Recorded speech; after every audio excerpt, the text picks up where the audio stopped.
Welcome back to the Done Deal Show. I'm Terry Flewers. This is the Football Terrace. I'm joined, of course, this morning by the brilliant Dean Jones. We're going to be delving into the Harry Kane transfer saga.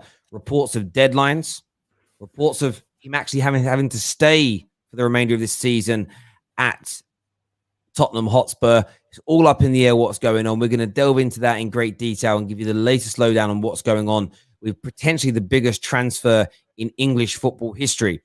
We're also going to delve into Arsenal Football Club, who appear to be close to agreeing a deal. They're waiting for the green light to submit their official bid for Martin Odegaard to try and fix that creativity problem in the midfield.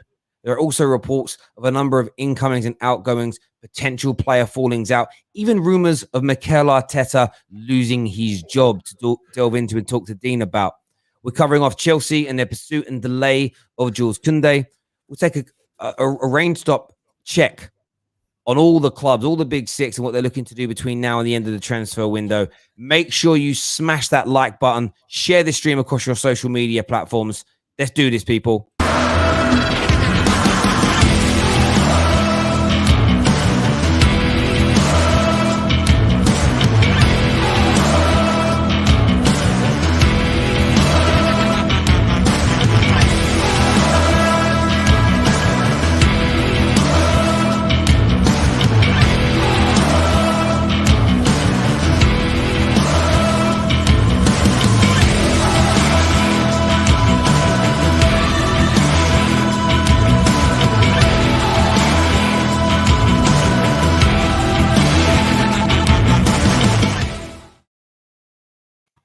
Morning, Dean. How are you, mate? Yeah, I'm good, mate. Yeah. So starting to get busy again. Last week was a little bit slow, but yeah, it's been a busy start to the week. Yeah, absolutely. And a great start to the football calendar as well. It was a brilliant weekend of football. Yeah, it was. Yeah, I loved it. I'm sure you're very happy with that United performance. Let's see if they can push on from that. And that's not the highlight of your season. Do you know what?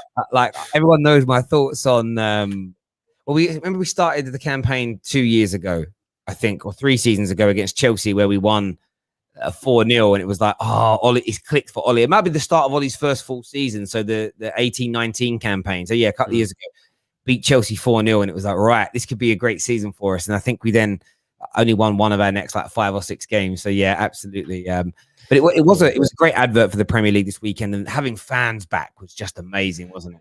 It makes so much difference, doesn't it, when you're taking in these big games, especially like the Tottenham City and stuff, and you think, like, what influence did the crowd actually have on the outcome of that game? You know, the way City started that game, the first 20 minutes, and it was pretty relentless, but the crowd starts to give you still hope of reviving yourself and give you that extra motivation, and then you start to turn it around. So, yeah, it's brilliant. Like, having proper football back is what we all wanted, and we've all waited such a long time for.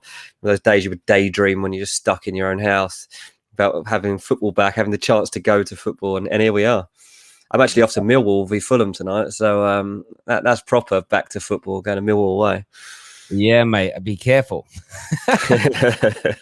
Yeah, I'll be careful. Don't wear that. In fairness, I don't even think Millwall got a problem with Fulham. You're such a lovely club. Do you know what I mean? It's just like, yeah, you're protected anyway these days. You have that like a walkway that takes you from the train station straight into the away end, and then afterwards you come out the away end at Millwall, and you are just stuck in a walkway. It's almost like a cage, to be honest, and you just have to wait for your turn. Once they get all the Millwall fans out of there, and then you're allowed to leave. So yeah, hopefully when we're stuck in that cage tonight, 1, it's not raining, and 2, hopefully we've won.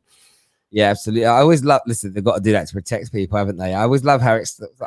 I've got a few friends that are Millwall fans. They're good people. They're like, they ain't really that much of a problem at the club. It's like, well, why do they have to cage people out the stadium then if there's no problem? Yeah, I mean, I don't think there would be any trouble tonight. Just say it's Fulham. Like, I can't see there being a major problem afterwards. But yeah, because of the history of the club and stuff, it's just one of those routine things that they do. But you lot will be all right. They've got the Dean machines. You know what I mean? Just mate, once size of me, 5'7".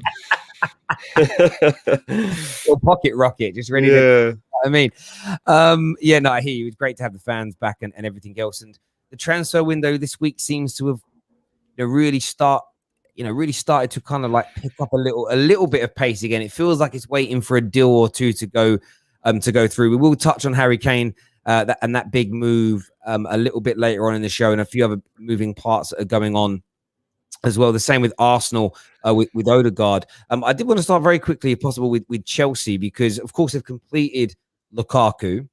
They've got that done and over the line, and it's all gone a little bit quiet for them. Of course, they're still looking like they're pursuing this Jules Kounde situation. Is that likely to be the last bit of business if they can get that completed at Chelsea? What's kind of going on at the morning there? Yeah, it probably would be, to be honest.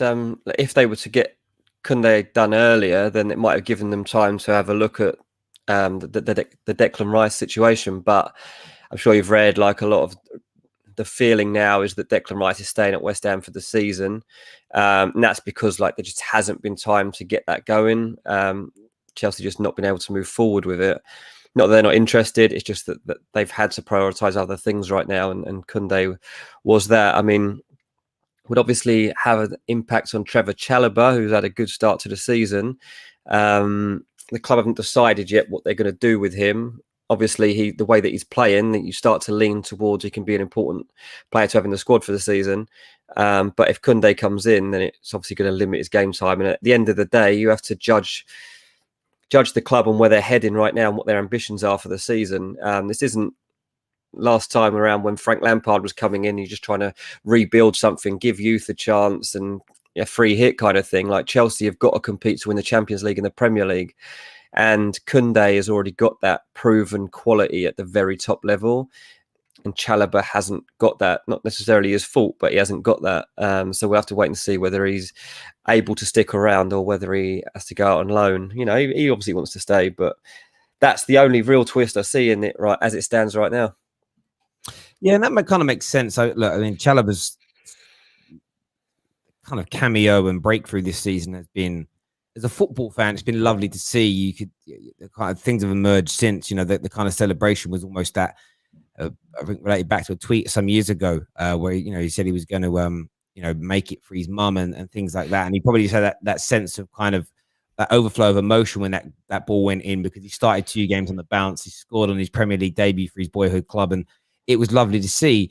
But of course, Chelsea Football Club are the most ruthless club in the Premier League, in my opinion. And if they don't think you're good enough yet or ready yet, they don't seem to let sentiment kind of creep in, as it were. And I think they need to be very careful. I mean, the worst thing now, the last thing they want to do is go, listen, we're not going to get Kounde, we're going to get Chalobah, and then we're going to keep Chalobah, and then Chalobah just kind of levels out a little bit, isn't quite ready, and then they've got that hole in their team, and that's what they're going to have to weigh up. And it does appear, obviously, that it does feel like more like Kurt Zouma is delaying the situation with Jules Kounde rather than Jules Kounde and Sevilla delaying the move in the other way. That's kind of what I've read. It's almost Chelsea need to balance the books a little bit and get some players out before they can make this deal happen.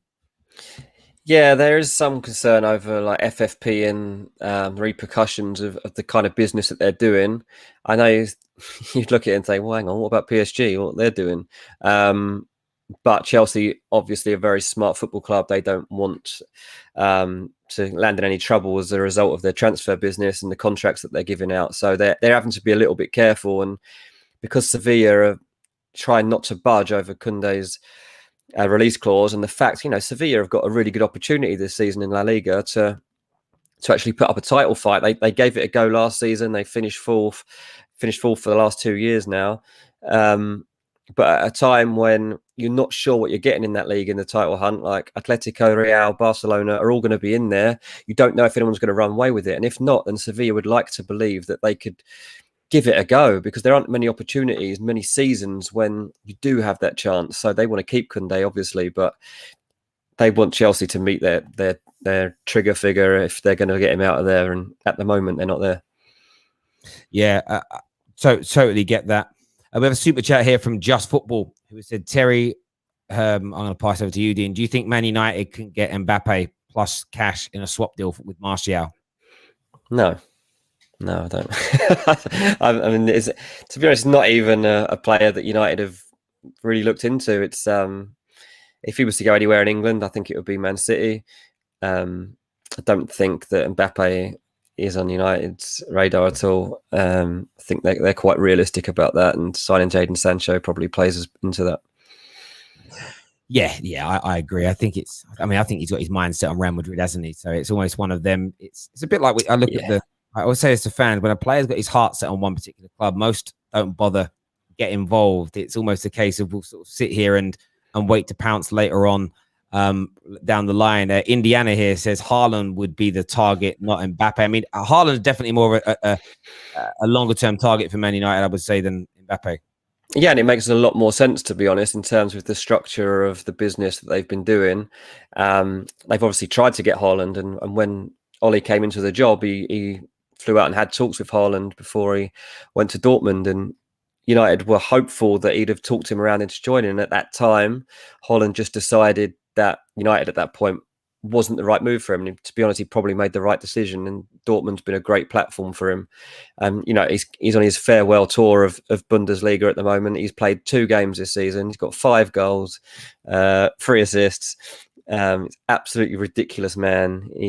I don't know where they built him, but he's not human, because there is going to be every big club is going to be in for this man in the summer, and United want to be in that conversation. There's no doubt about that.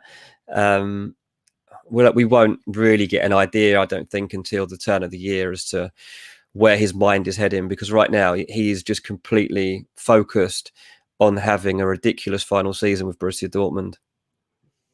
Yeah, you can almost tell that in his like mannerisms and approach. And I remember when he burst onto the scene sort of beginning of 2 seasons ago, and I watched him play 3 or 4 times. And sometimes you can watch an individual. I got this feeling with Wayne Rooney the first time that he played, Messi, Ronaldo. You watch him and you think there's something so special inside there. He's a different beast to all of them for his age. What I mean, technical ability, is he as good at dribbling as Ronaldo and Messi were? No. But he was almost like the finished article on his debut, which is so rare in football, especially from a goal scoring point of view. I've never seen anything like it. I think he's the fastest European player to ever reach the amount of goals that he's on now. The Champions League record is crazy. And honestly, Chelsea missing out on him as a fan of Man United, it made me happy, because there's that hope again that we can land him. Because honestly, I think whichever big clubs lands him, you're almost guaranteed a very close shot at the title just by having him there for goals. Does that make sense? Because he's just going to score you so many goals. He's going to finish so many chances. Yeah, he's unstoppable. He really is. What he has got is that ruthlessness that most players don't have, especially this early in their career. Something that I do think is comparable to Ronaldo in terms of his commitment and dedication to being the best player in the world. I don't think he's anywhere. I don't think he thinks he's anywhere close to being the finished article, and that's probably the scariest thing of all. You ask him how he's doing, he'd probably be like, "Yeah, I'm doing all right." No, you are different class. You're unbelievable. He'd be like, "I'm doing fine." Like, he knows there's so much more to come. And if you watch Dortmund, and I do encourage everybody to watch Dortmund games any chance they get at the moment, when that team break away at the moment, you would not want to be a defender. Torgan Hazard, Michael Royce, Erling Haaland, Gio Reyna, the pace at which they are attacking teams on the break is ridiculous, and it's going to be a lot of fun to watch as a neutral, and it's just going to encourage 6 teams basically to try and get in this auction to sign him next summer and persuade him that he needs to come and join them. But my hunch is still he ends up in Spain, but we'll see. Yeah, it's going to be the race of next summer, isn't it? It's going to be fascinating to see what happens, how it goes. And as you say, it's anybody's. It really is anybody's guess right now. And I think what I feel is going to happen. It's going to be almost a case of every 5 minutes we're going to be told it's somewhere different. From about January onwards, it's going to be he's got his heart set on X, then it's going to be on Y, then it's going to be on Z. And I don't think we're ever going to get like a. It's almost like we're not going to get a definitive answer. Does that make sense? It's just going to be, yeah. It's just going to be so open-ended in relation to that. But yeah, we'll see. Such a great player as well. And it's, I'd love to see him in the Prem, but it's almost a case of, I want to see him in the Prem at Man United or not at all. I have to be honest. I can't stomach the thought of it's why I'm so desperate, and we'll get onto Harry Kane a little bit later. It's why I'm so desperate for Harry Kane to end up at Manchester City, and I say we'll delve into that a little bit later on today, ladies and gentlemen. and give you the lowdown of what's happening with that situation there. I want to move on to Arsenal if possible. I mean, Arsenal have had a very, very interesting summer so far, closing on an Odegaard. The striker situation looks really sketchy right now with Martinez being ruled out, Tammy now joining Roma. What's the latest with those kind of areas, the midfield pursuit and striker pursuit at Arsenal game? Yeah, last time I was on last week, I kind of made it clear that they would be putting all their attention back into Odegaard because it was the best chance they had of signing that type of player. James Maddison there was just no breakthrough. I was always pretty sure it wouldn't happen, and it's not. And Odegaard, there's the potential there that they can do the loan. Real Madrid, I'm told, are open to it. We'll see whether it comes through. But if there's the possibility to take Odegaard on loan, then it's absolutely perfect for Arsenal right now, knowing that the players, can settle straight into the team and the club. Arteta absolutely loves him. Just take on his wages for the season, rather than you might have to pay a small fee, but not a significant fee, and then have that option to buy him again next year. I think he'll have 1 year left on the end of this season. So that is where we are right now. If that falls through, then we'll look at other options, Houssem Aouar and others that they might turn to. It's been really frustrating for Arsenal, and it's not really a surprise because from the very start of this transfer window, I think I told you that they didn't know where they were shopping. They didn't know what level of player they could get into the club, and they got the players that they've signed so far. Of course, they should have been able to sign those players. Like they're not the star names that are going to define your season. They're still struggling with that midfielder, with that forward, and they're still not close to it. And I think it's a bit worrying. We're a couple of weeks away now from the window closing, and there's not really that breakthrough that they need. So let's see. Look, Arteta is not helped by the fact that opening day of the season he doesn't have Lacazette and Aubameyang out there. Loses to Brentford, absolute shambles of a performance, still lining up with the likes of Callum Chambers, having to use Pablo Mari. They shouldn't be fielding these players for a game like that this far into Arteta's, I guess, overhaul of what was supposed to happen at this point. You go back to when Arsenal fans were so desperate to get Wenger out. Well, this was always what Arsenal feared. This is what the club feared would happen, that the rebuild would take one go, then another go, then another go. And that's where we're at right now. Arsenal are just falling away in the table. And there's just no semblance of like what the setup is. For all the hype around Arteta, we still haven't really seen what he's about. Yeah, and it's what I've noticed in the last few days, and I know there are some gooners watching, I've seen them in the comment sections. They are... Even the most die-hard, I'm going to back my manager, the likes of Igal that I know is watching and others. I started to see their minds change. I've started to see their attitudes towards the manager change. I've started to see this kind of attitude of maybe he isn't the right guy for the job. And I do understand that. I just think this is... If the club were buying the right kind of players and were operating in the right way in the market, I don't necessarily think an Arteta would be wrong for the beginning of a rebuild to a degree. But if they're running the club badly and you just need to get the best out of a bunch of players, a brand new fledgling manager isn't the guy. It's like, I don't know. It's like I need to build an extension. I need everything doing. You got to read the plans. You got to build the foundations, and then you give it to someone who's a year into their apprenticeship into becoming a bricklayer. You're not going to task them with that. You need someone that's been there, has tried and tested, has worn the t-shirt. And that would be my concern as an Arsenal fan right now, is that the club's processes. I think their approach was perfect for the beginning of the season.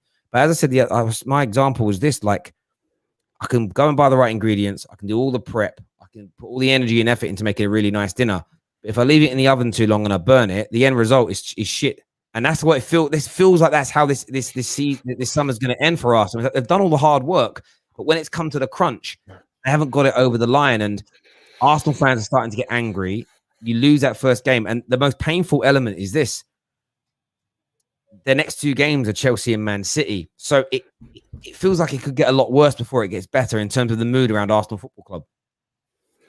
Yeah, I think that's fair. I mean, Arteta's not going to be sacked after one game. I mean, people immediately linking him on the back of a defeat to losing his job, and Conte coming in, like there's nothing in that right now. What there is something in is the fact that Arteta's job isn't safe like it was last season. Last season was basically a free hit for him, and there was no chance he was going to lose his job at that time. That's not the case anymore.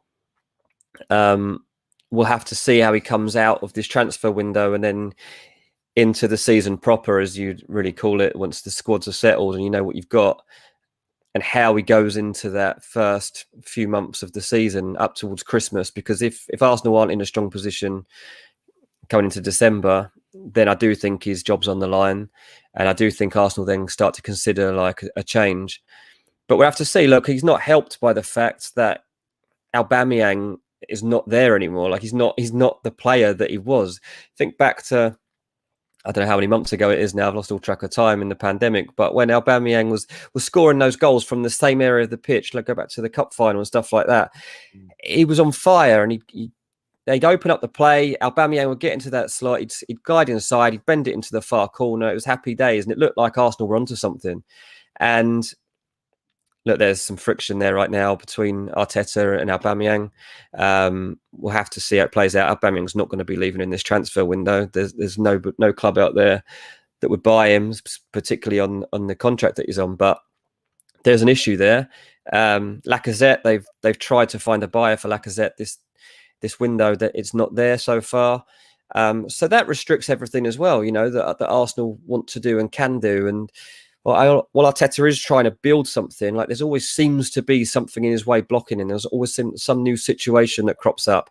And you know, you just look at Arsenal overall. I mean, 1 minute Granit Xhaka's heading to Rome and they're happy to sell him. Next minute he's signing a new contract. Why is he signing a new contract? Like it just seems to me that Arsenal build their club around players that don't want to be there. We had Özil given the big contract.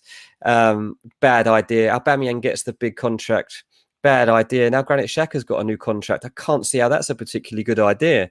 Look, it'll be a business decision. I'm sure they're trying to retain value and things like that. But from an outside point of view and as an overall picture, it is a bit bizarre sometimes when you look at Arsenal and you think, is there any common sense here? Mate, I couldn't agree with you more on some of those decisions. And I do feel a little bit sorry for Arteta, though, because when they gave Aubameyang that new big deal, Arsenal spun it to the fans of this is the Arteta effect. Arteta's friendship and relationship with Aubameyang and these players is why they decided to commit their future to us. And I think, like most people, we said I could think of 350,000 other reasons as to why he's committed, and that's not a bad thing from an Arsenal point of view. But the problem is, you've got players at the club that don't want to be there, that are on extortionate wages, that can't get away. I don't think Arteta wants to build his team around them. And that is going to cause friction. That's not Arteta's fault now. He's going to end up in a situation where he's got 3 or 4 players that don't really want to be there, that are on big money, that he doesn't really want to have. He has to try and make it work. And if it starts going wrong, it's the players and the fans that turn on the manager in that situation. And I do get why, but it creates a toxic environment. And I understand some of the business decisions they're trying to make, but you're getting all these stories coming out now of friction at the football club, arguments between players and the coach. And you just think this is where the board have to act and get something done. So I go back to a few years ago with Man United, and there was friction between Pogba, Martial, and the manager. The board had to make a decision. It was either do what Jose wanted and sell those players in the summer of 2018, or you get rid of the manager. But what we did is we kept them all, and the season fell apart by December. And I'm getting those thoughts and feelings that this could be the same thing right now. And I do feel a little bit sorry for Arteta, but more so the Arsenal fans in relation to what's going on, especially if they can't, they don't bring a new striker in. Odegaard, is he enough? It's the worst part is it was such a good start to the summer. It's so frustrating to see. It was the easy business, we did look at it as that, but in hindsight, when you look back at a transfer window, if that's the business that they've done, it ain't good enough, is it? It's not. That's not the type of signings that are going to get you back into the Champions League or back into Europe at all, to be honest. The fact that there are so many players, like you say, just don't seem happy. Seems like there's a problem. And it's just endless at Arsenal. Like they keep digging holes. Just as they seem to fix something, there's a new issue that crops up. And personally, I do see Aubameyang as a big problem under this current regime. Like, he should be the guy that digs you out this. He should be a leader. Let's see if he can rise from this and prove everybody that he is. But I don't have much confidence sitting here right now that he is that man. Yeah, I think most people are changing their minds. Igal here says, Dean, who will be leaving Arsenal this summer? The likes of Maitland-Niles, Eddie Nketiah. You already mentioned Lacazette and Bellerin. Are you expecting to see any more outgoings from Arsenal, Dean? Yeah, I mean, the guys he mentions there are obviously ones that have been spoken about, and they're trying to find moves that suit them, I guess. Just trying to think off the top of my head if there's anyone I can think of. Doesn't really seem to be anyone. They're all going to be fringe players, but really that bring in some money. It's the Lacazette one that's caused the biggest problem, because he's on a decent deal, and you'd like to think you could get a new club for him. You'd think there'd be somebody out there that could do with a Lacazette. It's just not happening. So frustrating at Arsenal for sure, but they have still got money to spend. Quite why they are so determined to sign Aaron Ramsdale, I'm still not entirely sure, but they are. So let's see if they manage to finally get that one over the line. But yeah, it's a strange club, and I do feel for Arsenal fans that were probably finally a bit optimistic this summer about the way the club was being built, and then it's all fallen apart in the first day of the season. But Ramsdale isn't as dead as it was made out to be a week or so ago. No, they're still going to try. Like, Ramsdale wants the deal to happen, and there's not really any doubt about that. So it's just about finding that breakthrough. Obviously, like, it's not the priority now is the problem for Ramsdale, because they've got a good goalkeeper. They still want to sign him, but they have to sign a midfielder, and I think they have to sign a forward. I have now doubts about whether they do that. I'm told they'll make at least 2 signings before the transfer window closes. Hopefully 3. We'll see what positions they come into. Like, one of those might even end up being a right back. Who knows? Do you know what I find it really interesting about it is like, make sure I say it in the right way. I said this last week, and it's becoming more and more prominent in my train of thought. If they end up landing Ramsdale, but they're £10 million shy of the asking price of James Maddison, it's going to infuriate their fans. It has to. Do you understand where I'm coming from? It's like, again, it's what I thought was really telling last week is the PR machine again. All these journalists, there's been no real interest, nothing serious about James Maddison. So I'm sorry, I just don't believe that to be the case. Same with the Lautaro Martinez thing. It's like, you don't, there was a deal there to be done, and you decided to step away from it. I know that intermediaries are used now so that everybody can, like, sort of, they have deniability, but we know the deals are being worked on, and it's all going to come out. And the thing is, I remember you saying this before. You might have said this privately, so I'm sorry if I'm exposing something. You said that often there's journalists in the UK that are quite close to a club and they respect the club, and they won't often reveal things that look bad for the club. But it's the foreign press who couldn't give it. They've got no ties to, say, Arsenal. They're the ones that are going to reveal a lot of these things. And as we've said, I feel sorry for Arsenal fans. And if it turns out that they spend 30 million on Ramsdale, but with 10 million shy of landing a Lautaro Martinez or a James Maddison, there's just going to be outrage, and rightfully so. I mean, it doesn't make any logical sense, because is Ramsdale even better than? I get getting a spare goalie. You could go and pick a Tom Heaton up for like 3 or 4 million quid and just have a decent backup goalkeeper. It's crazy. It's absolutely crazy. Yeah, I mean, I think that they thought Leno was leaving. I think that was the original plan of going after him. Maybe they do still think he's leaving, or maybe he's got another year. But that was the initial, what I was told, as to why they were going after Ramsdale. But Leno's still there, and don't look like he's getting a transfer, so it doesn't seem to be much of a priority. Yeah. Final question from Miguel: do you think Arsenal will get any marquee attacking players this summer? I suppose it depends if you think Odegaard's marquee or not. Yeah, and I mean, there's an argument to say he's not. I see a couple of people in the comments saying Odegaard's not a statement signing and stuff, and maybe he's not. Like, he's not like he's not a dream signing, is he, for an Arsenal fan? Like, you've already seen him for a while, and it was like he started well, but it wasn't like he changed the way the season ran out. He's got obvious talent. Like, we've been talking about this kid since he was about 14 years old. He's got such desire to prove himself, yet for some reason can't do it. Real Madrid, he went back there this summer, determined to show that under another new manager, Zidane just didn't have any hope for him getting into that team. He thought, right, Ancelotti, here we go. He's promising everyone a clean slate, which is, been true to his word. You see Bale and stuff like right now getting into that team. But he's got no room for Odegaard and he's happy to let him go. And you think, well, why? Why is he happy with that? There's got to be something there lacking. So, yeah, I agree. He might not be a superstar attacking signing, but Arsenal can't sign superstars because they're finished mid-table. That's where we're at right now, and that's the big problem. Yeah, I hear you on that. And just quickly before we move on to obviously Cristiano Ronaldo news aplenty and Harry Kane. Yeah, James Maddison likely to happen, or still just Arsenal going to be priced out? Yeah, I mean, there's nothing there. It's you say there's nothing in that move. From Leicester's point of view, there isn't anything in it because they see him as worth a certain amount of money, close to £70 million, and they know that money isn't close to being on the table for him. So as far as they're concerned, James Maddison is staying at Leicester until any point when they've got to have a thought as to whether they can let him go at that valuation. So yeah, as far as at this moment in time, like the Maddison staying at Leicester, yeah. Cristiano Ronaldo.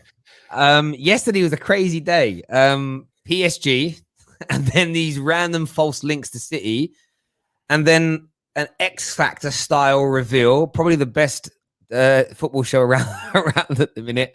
And the manager interested in Cristiano Ronaldo is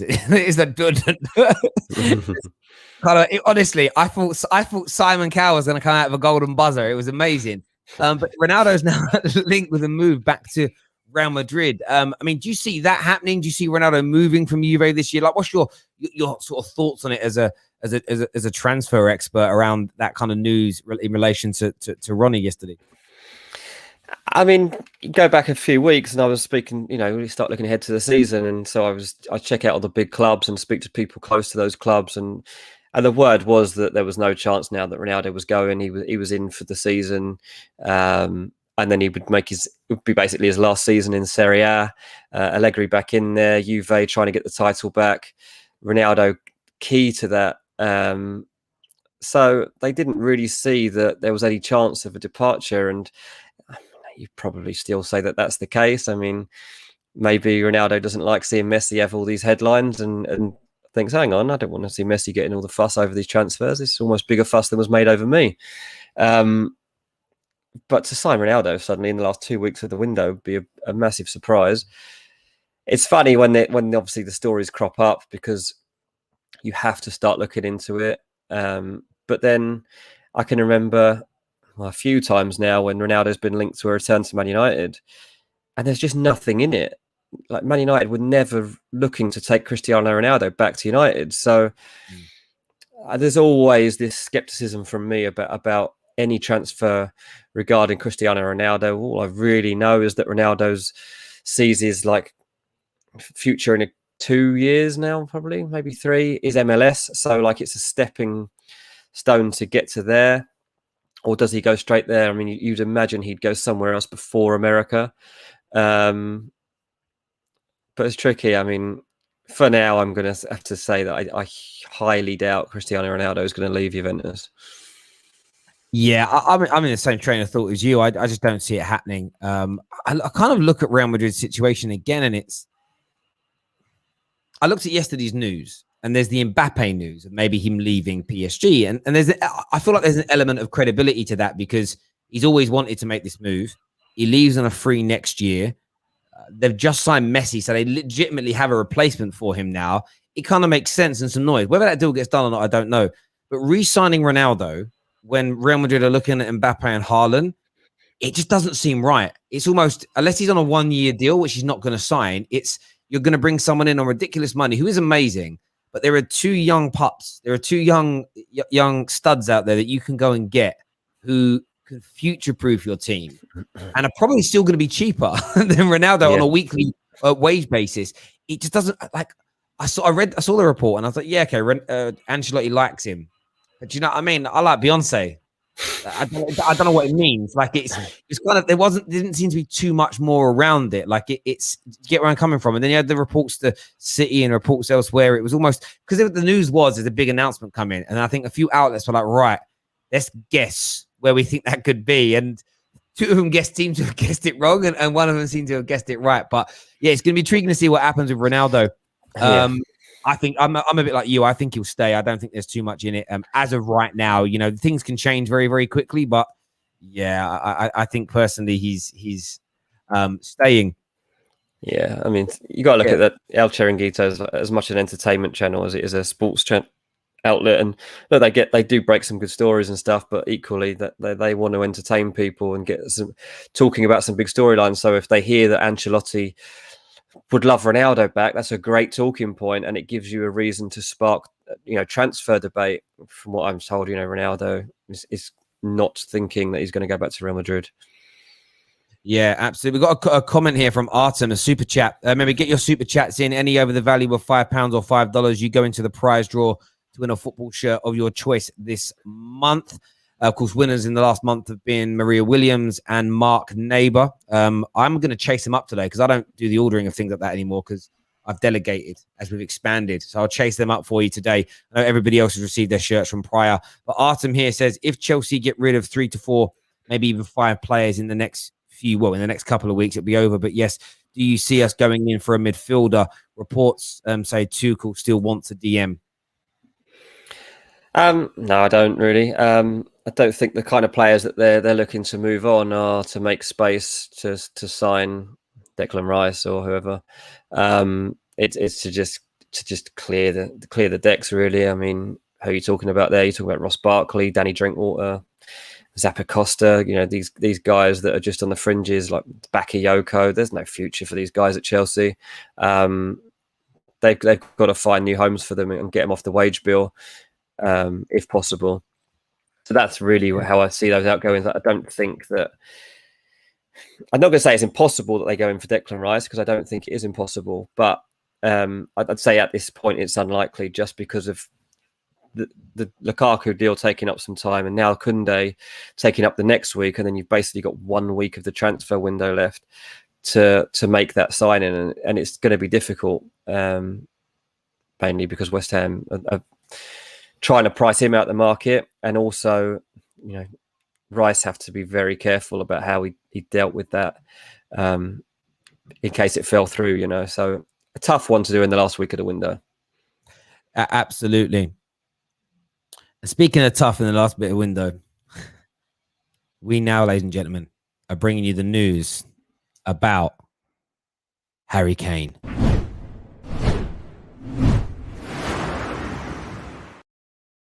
Sorry, I just thought that'd be funny. That was dramatic. I need to get some dramatic music. Yeah. Harry Kane transfer saga.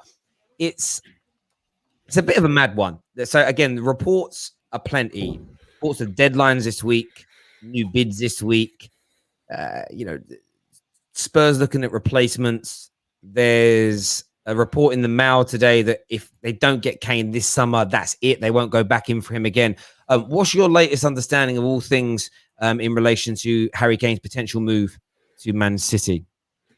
Yeah, you mentioned what the Mail have written there. I've written a piece that goes out on Eurosport today, and it's similar to that. To be honest, I've written that Harry Kane fears a move to Man City will be gone forever if he doesn't make the move in this window. The reasoning behind it is obviously like this is the optimum time really for him to make a transfer like this. The age that he's at, the stage that he's at, and the fear ongoing of injuries becoming a real issue for him means that it's tough. And especially when you get to next summer, Erling Haaland, for example, is available at 75 million euros. Harry Kane might be, I don't know, almost double that in a year, whatever it ends up being. Like, it just doesn't make as much sense as it does right here, right now. So yeah, there is that side of it. It's a really, really complicated one, and it's difficult to make a judgment on it because from the Man City side of things, they are really, really confident that they're going to sign Harry Kane, like super confident. I've spoken to a couple of people that are almost convinced that he's coming. And I'm like, okay, that's crazy. Like, Harry Kane's actually joining Man City. Then you speak to somebody at Tottenham, they're like, there's no chance. Daniel Levy's not going to let him go now. It's like, hang on, where are we here? Like, what? How can they be so confident that they're signing Harry Kane, and yet Tottenham be acting so resilient over this and saying, well, no, there's nothing there. So I'm not sure exactly where this fits in, but all I do know is that Harry Kane still wants to go, still believes that it's possible. You know, he's been named in the Europa Conference squad, and people will read into that however they like, but ultimately, like, that squad is for a home leg and an away leg, right? And this doesn't necessarily mean that he's playing this week. Yeah. Might mean that he could play next week. Next in a week's time. Who knows how this story has changed? And Kane might be playing then, and that maybe that's why they've registered him. Is he fit enough even to play this week? I don't know. He's only had a few training sessions. So it's a tough one for Kane, and I think it's quite stressful for him as well, because he wanted his future tied up before the Euros started. And here we are, not 2 weeks to go, and he's still not sure he's going to get this move that he thought he was getting 2-3 months ago. It's awkward. It is quite awkward, and he needs to know what steps he should be taking next, and to know that the Man City bid has to come very soon. I mean, it is coming. It's just, is it today? Is it tomorrow? Basically. Yeah, I agree with you on this report. I've had Spurs fans phone up, a few City fans come on, and everything else, and there is that polarization. Not happening unless it's for this amount, or not happening at all, or I'm really confident it will. And where this becomes it feels like a bit of a unstoppable force meeting an immovable object, because Man City are not idiots in the transfer window. They would not be chasing this deal, in my opinion, if it was dead. But at the same time, we know that Levy and ENIC are very hard to negotiate with. And it's such honestly, it's one that I'm glued to because of the way everybody says no or yes. But at the same time, you've got Tottenham, looking at multiple striker options. Like Lautaro Martinez's camp keep denying that any move is going to happen. I don't believe that. And I take that with a pinch of salt. I just feel like that's exactly what you say when a potential move could happen, because that way, if you stay, you can say, oh, we always told you wanted to stay. And then if at the last minute, like Lukaku said all summer he was staying, Hakimi early on, the same agent as Lautaro Martinez, said 100% committed. So you've got that there. You've got the lad at Fiorentina, whose name I always butcher. Dusan Vlahovic, yeah. Vlahovic. See, you say Vlahovic. Someone said to me the other day, it's Vlahovic. So I get confused, and I'm dyslexic. So when I hear 5 people say the name differently, I don't even know. So I just need like a nickname. It's easier. The V-Man, I don't know. We've got to think of one. It's easier. But like, they're looking at these players, and they keep reporting that they want to sign them to play with Kane. Then why haven't you signed them? Where's your bid? Do you get where I'm coming from? It feels like I could be reading too much into these things, but if you've got the money to buy one of those two, and you want to make them play with Harry Kane, you want to convince Harry Kane to stay, you get the deals in now and say, look who I've got. Harry Kane, look at this new toy we've got for you. But they're delaying those bids. Why are they delaying those bids? Because I feel like they're replacements for Harry Kane. But they're only going to get what I mean? It's almost this element of, right, we've got Vlahovic ready. So City, if you bid X or more, you'll get him. It's now on you. That's how it sort of feels. But it's almost like nobody wants to say that, because then the cat's out of the bag. It's almost like if City don't put the bid in, or if the deal for one of these replacements falls through, Spurs can just say, we were never going to sell him. Like they maintain that air of deniability around considering letting to go. But it's such a tough one to see. What's your gut saying right now? Do you think that City will get their man by the end, in just under 2 weeks' time? I do, yeah. For some reason, I do think they will. I also kind of think Tottenham should do it. Because of the value that they're going to be putting on him, because they almost showed at the weekend that they can live without him. It felt to me like the club were almost moving on from him at the weekend. The fans made their statement. And also, if you can get Lautaro Martinez and Vlahovic, if that's genuinely viable, and they're the two that replace Harry Kane, I mean, I don't know how many people watching this have watched a lot of these guys.